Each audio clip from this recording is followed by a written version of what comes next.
بسم الله الرحمن الرحيم. ولا تقعدوا بكل صراط توعدون وتصدون عن سبيل الله من آمن به وتبغونها عوجا واذكروا إذ كنتم قليلا فكثركم وانظروا كيف كان عاقبة المفسدين.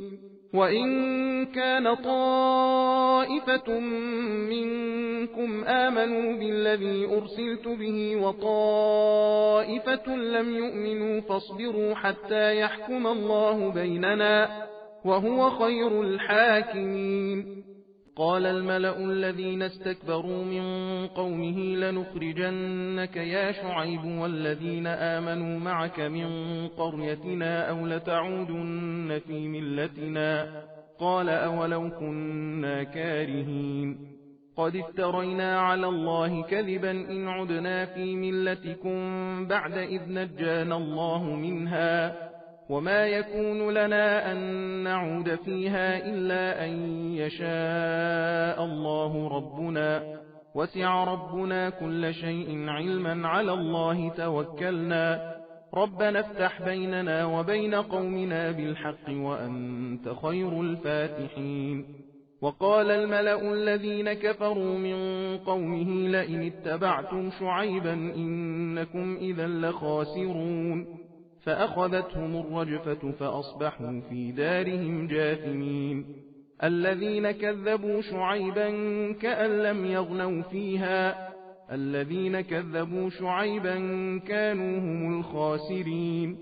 فتولى عنهم وقال يا قوم لقد أبلغتكم رسالات ربي ونصحت لكم فكيف آسى على قوم كافرين.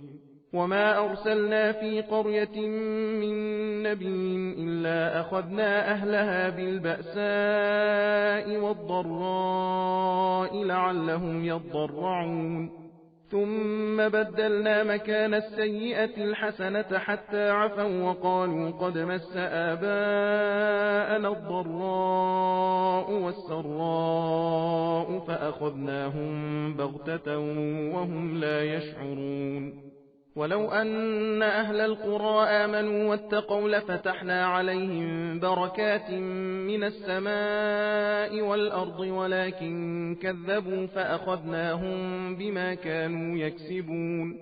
أفأمن أهل القرى أن يأتيهم بأسنا بياتا وهم نائمون أو أمن أهل القرى أن يأتيهم بأسنا ضحى وهم يلعبون. أفأمنوا مكر الله فلا يأمن مكر الله إلا القوم الخاسرون. أولم يهد للذين يرثون الأرض من بعد أهلها أن لو نشاء أصبناهم بذنوبهم ونطبع على قلوبهم فهم لا يسمعون.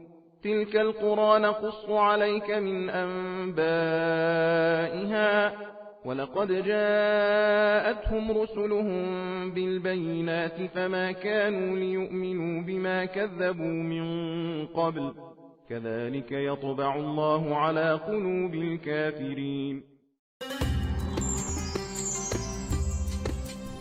सबील कुरान हिदायत का रास्ता।